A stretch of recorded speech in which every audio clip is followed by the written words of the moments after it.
Hello बच्चों, कैसे हैं आप सब। हेलो बच्चों, कैसे हैं आप सभी। आशा करता हूँ आप सभी स्वस्थ होंगे, मस्त होंगे। तो आज हम प्रमेय 6.2 देखने वाले हैं, जिसे हम थेल्स प्रमेय का विलोम भी कहते हैं। और ये आपके बोर्ड एग्जाम 2024 के लिए बहुत ही इम्पोर्टेंट होने वाला है। तो आइए हम इसे सिद्ध करते हैं, ठीक है। प्रमेय 6.2 का कथन करता है, यदि एक रेखा किसी त्रिभुज की दो भुजाओं को एक ही अनुपात में विभाजित करे तो वह तीसरी भुजा के समांतर होती है, ठीक है। तो इसमें कहता क्या है, यदि एक रेखा किसी त्रिभुज की दो भुजाओं को एक ही अनुपात में विभाजित करे, यानी कि हम एक त्रिभुज बना लेते हैं। मान लेते हैं त्रिभुज, ऐसे एक त्रिभुज बना लेते हैं ए बी सी, और उसका एक रेखा किसी त्रिभुज की दो भुजाओं को एक ही अनुपात में विभाजित करें, यानी दूसरी रेखा मान लेते हैं, एक रेखा इस पे क्या है, डीई है। डीई इस पे क्या है, रेखा है। यानी डीई रेखा इन दोनों ए बी और ए सी को एक ही अनुपात में विभाजित कर रहा है। तो हमें तो वह तीसरी भुजा के समांतर होगी, यानी डीई क्या होगा, बीसी के समांतर होगा, ठीक है। तो इसी को हमें प्रूफ करना है। तो आइए हम देखते हैं क्या क्या दिया है और क्या हमें प्रूफ करना है, ठीक है। तो सबसे पहले हम लिखेंगे दिया है। तो दिया क्या है, तो पहले लिखेंगे दिया है। दिया है, क्या दिया है, दिया है कि ए बी सी एक त्रिभुज में, यानी त्रिभुज ए बी सी में, त्रिभुज ए बी सी में, त्रिभुज ए बी सी में क्या है, डीई, डीई रेखा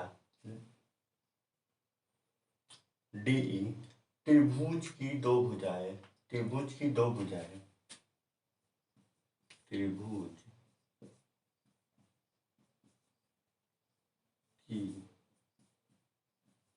दो भुजाएं, त्रिभुज की दो भुजाएं कौन कौन सी, ए बी और ए सी, ए बी और ए सी को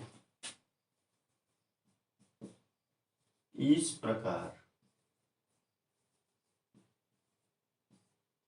विभाजित करती है,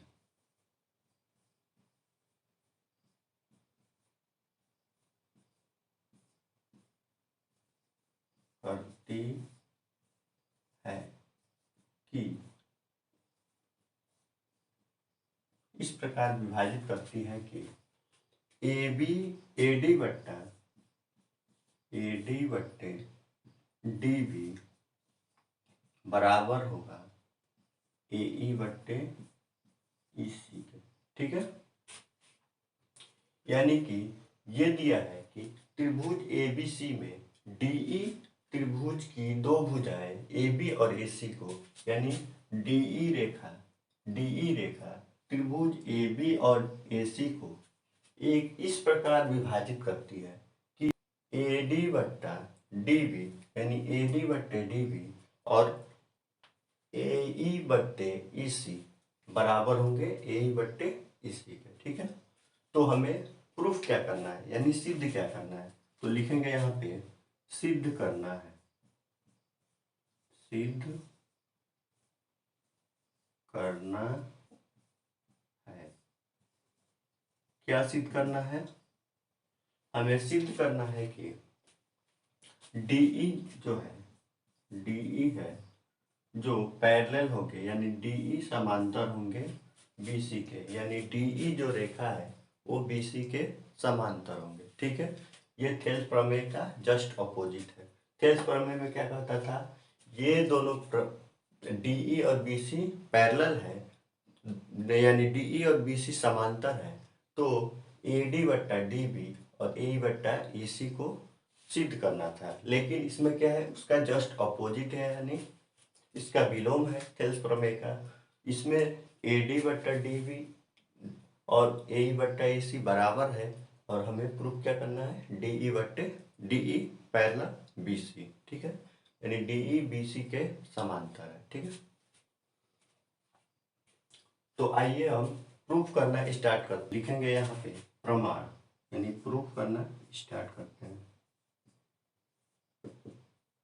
प्रमाण, इसको प्रूव करने के लिए हम कंट्राडिक्शन मेथड का इस्तेमाल करेंगे। इसमें हम क्या करेंगे, इसमें तो हमें प्रूफ क्या करना है, DE पैरेलल है BC, यानी DE BC के समांतर है।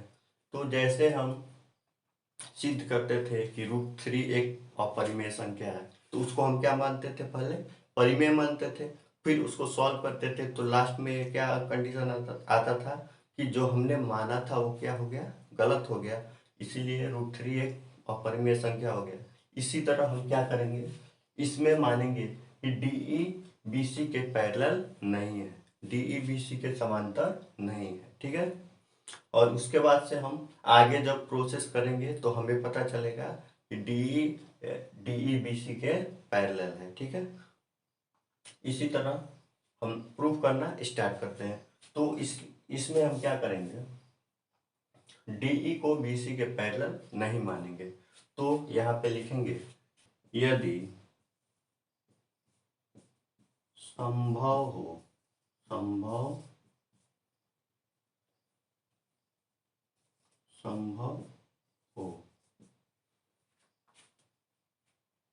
हो तो क्या बोलेंगे, DE BC के समांतर नहीं है, यानी DE रेखा BC के समांतर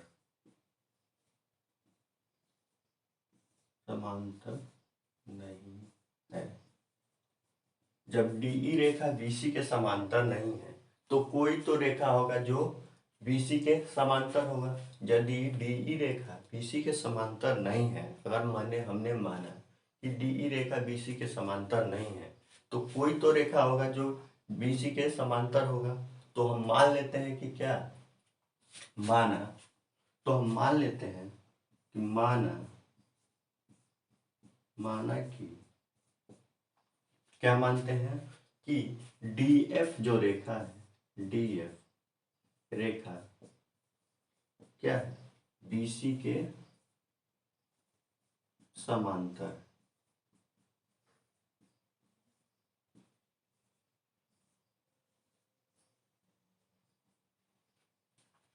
मान लेते हैं कि DF रेखा BC के समांतर है, तो इसके लिए हमें DF बनाना पड़ेगा। तो D से हम F के तरफ DF, यहाँ DF हम रचना कर देते हैं कि जो क्या है, BC के समांतर नहीं है। तो क्या होगा, तो थेल्स प्रमेय से BC के समांतर है, तो क्या होगा, थेल्स प्रमेय से, तो थेल्स प्रमेय से AD बट्टा DB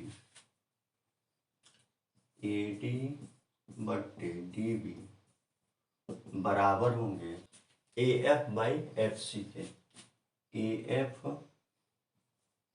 बट्टे FC के, क्योंकि हमने क्या माना है, DF को BC के समांतर माना है, इसीलिए हम क्या लिखेंगे, AF बट्टे AD बट्टा DB बराबर AF बट्टे FC। इसको हम क्या मान लेते हैं, समीकरण नंबर 2 मान लेते हैं, ठीक है। अब क्या देखेंगे, अब हम समीकरण 1 और 2 से देखते हैं कि क्या होता है, दोनों का LHS बराबर है तो RHS भी क्या होगा, बराबर होगा, यानी इन दोनों का समीकरण 1 और 2 का LHS क्या है, बराबर है, तो RHS भी क्या होगा, बराबर होगा। तो हम यहाँ पे लिखते हैं समीकरण 1 तथा 2 से, समीकरण 1 और 2 से क्या होता है, LHS बराबर है तो RHS भी बराबर होंगे, यानी हम कह सकते हैं AE बट्टे बराबर होंगे A F by F C. ठीक है, ए बटे सी बराबर होंगे A F by F C के। तो हमें इसमें क्या करना पड़ेगा, इसमें हमें इसको ईसी और एफसी को बराबर करने के लिए हमें इन दोनों में +1 करना पड़ेगा। इन दोनों में +1 करेंगे तो क्या होगा, एसी दोनों में आ जाएगा, यानी ए प्लस ई सी, तो क्या हो जाएगा, ए सी हो जाएगा, और A F plus F C, ये इसको भी जोड़ेंगे तो क्या होगा, ए सी आ जाएगा। तो ए सी कट जाएगा और बराबर आ जाएगा ई सी बराबर एफ सी। ठीक है, तो क्या करते हैं, दोनों में +1 करने पर इसको हम इक्वेशन नंबर 3 मान लेते हैं। ठीक है, इसको सॉल्व करने में आसानी होगी। तो समीकरण 3 में लिखते हैं, समीकरण 3 में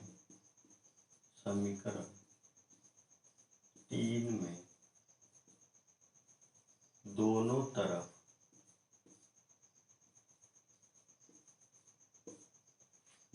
तरफ +1 करने पर, यानी ये लिख सकते हैं, या दोनों तरफ एक जोड़ने पर,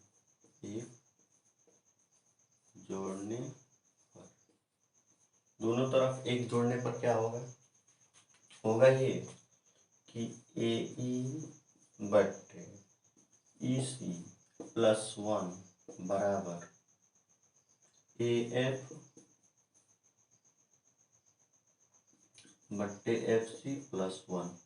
तो +1 क्या करेंगे, +1 करेंगे तो इसका प्लस कर लेते हैं, तो यहाँ पे क्या होगा, एलसीएम हो जाएगा ई सी, और यहाँ पे क्या हो जाएगा, ए ई का प्लस, ये वाला मल्टीप्लाई होगा तो क्या होगा, ई सी बराबर होंगे, यहाँ पे होगा एफ सी हो जाएगा एलसीएम, और यहाँ पे बचेगा A F plus F C बचेगा, और ए ई प्लस ई सी क्या है, ए ई प्लस ई सी क्या हो रहा है, ए सी हो रहा है, तो ए सी हो गया बटे ई सी, और यहाँ पे हो जाएगा A F plus F C, ये भी क्या होगा, ए सी ही होगा, यहाँ पे भी लिखेंगे ए सी बटे एफ सी। ठीक है,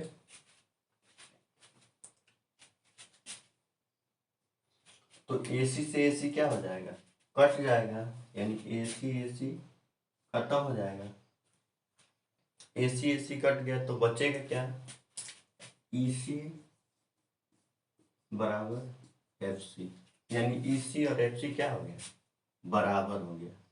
जब ई सी और एफ सी बराबर हो गए तो इसका मतलब क्या हुआ, ई सी और एफ सी दोनों बराबर हो गए। इसका मतलब क्या हो गया, ये दोनों रेखाएं क्या है, ई और एफ क्या है, एक दूसरे पे समपाती है, यानी लिखेंगे ई सी और एफ सी एक दूसरे पे क्या है, समपाती है, ए सी और एफ सी समपाती है,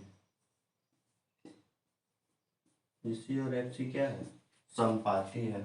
ई सी और एफ सी जब समपाती है यानी कोइंसिडेंट कर रहा है, एक ही लाइन पे कोइंसिडेंट कर रहा है, यानी एक ही लाइन पे एक ही पॉइंट पे क्या हो रहा है, समपाती हो रहा है, कोइंसिडेंट हो रहा है, लाइन हो रहा है, इसीलिए क्या होगा, इसलिए तीनों क्या हो जाएंगे, समांतर हो जाएंगे, यानी डी एफ समांतर हो जाएगा डीई के, और डीई समांतर हो जाएगा बीसी के, यानी हम कह सकते हैं कि डीई समांतर है बीसी के। यही हमको प्रूफ करना था, तो यहाँ पे लिख देते हैं, यही हमको प्रूफ करना था, यानी ये क्या हो गया, प्रमाणित हो। ठीक है,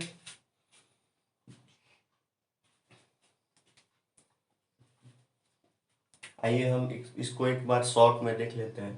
तो प्रमेय 6.2 का कह रहा था कि यदि एक रेखा किसी त्रिभुज की दो भुजाओं को एक ही अनुपात में विभाजित करता है, वह तीसरी भुजा के समांतर होता है। तो इसमें क्या हमने एक त्रिभुज बना दिया और त्रिभुज में क्या क्या दिया था, DE BC के समांतर है, तो DE और BC को समांतर का प्रूफ करना था और दिया क्या था, AD/DB और AE/AC दोनों बराबर थे। तो इसके लिए हमने क्या किया, हमने मान लिया कि DE BC के पैरेलल नहीं है। जब DE BC के पैरेलल नहीं है तो इसका मतलब क्या हो गया, DE BC के समांतर नहीं है तो कोई दूसरा लाइन होगा जो BC के समांतर होगा। तो हमने क्या माना, DF को मान लिया, DF को मान लिया जो BC के समांतर है। और इससे हमें तो थेल्स प्रमेय से हमें क्या मिला, AD/DB AF/FC दोनों बराबर हो गए। AD/DB बराबर AF/FC। तो समीकरण 1 और 2 से हमने ये देखा कि LHS बराबर है तो RHS भी बराबर होंगे, तो RHS बराबर हो गए। तो हमें क्या मिला, AE/EC बराबर AF/FC मिला। और इन दोनों में हमने क्या किया, +1 कर दिया। +1 किए तो क्या आ गया, दोनों को जब प्लस किए तो क्या हो गया, AC दोनों में आ गया, AC कट गया तो बचा क्या, EC और FC। और EC और FC दोनों बराबर हो गए। इसका मतलब ये क्या है, समपाती है। और जब समपाती रेखा है तो क्या होगा, एक ही लाइन पे लाई करेगा। और जब एक ही लाइन पे लाई करेगा तो मतलब क्या होगा, ये दोनों DE और BC एक दूसरे के समांतर होंगे। ठीक है, तो यही था आपका थेल्स प्रमेय का विलोम। आशा करता हूँ वीडियो आपको अच्छा लगा होगा। अगर वीडियो अच्छा लगा है तो वीडियो को लाइक और चैनल को सब्सक्राइब जरूर करें। मिलते हैं अगले वीडियो में, तब तक के लिए धन्यवाद।